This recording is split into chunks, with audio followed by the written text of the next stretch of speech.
বাঁধন, অর্থাৎ দ্বিতীয় ওভার করেছিলেন এই বাঁধন, সেই বাঁধন এই মুহূর্তে বল হাতে আসছেন 1 পা 2 পা করে। ওভারে প্রথম বল করছেন সরাসরি লামাপ অঞ্চলে, রান একটি বেড়ে গেল, অর্থাৎ 93 স্বচ্ছ একাদশের সঙ্গে বাঁধন আসছেন।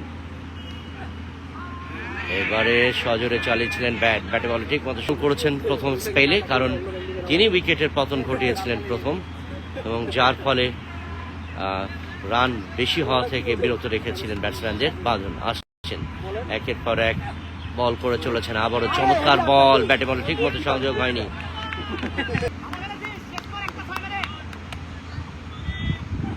পরের বল এবারে কিন্তু হাওয়ায় ভাসছে, শেষ পর্যন্ত তালুবন্দী হওয়ার সম্ভাবনা এবং আউট। স্ট্রাইকে স্বাধীন আসছেন বাঁধন। পরের বল এবারে কিন্তু ডিপেন্ডেন্ট আসছেন বাঁধন,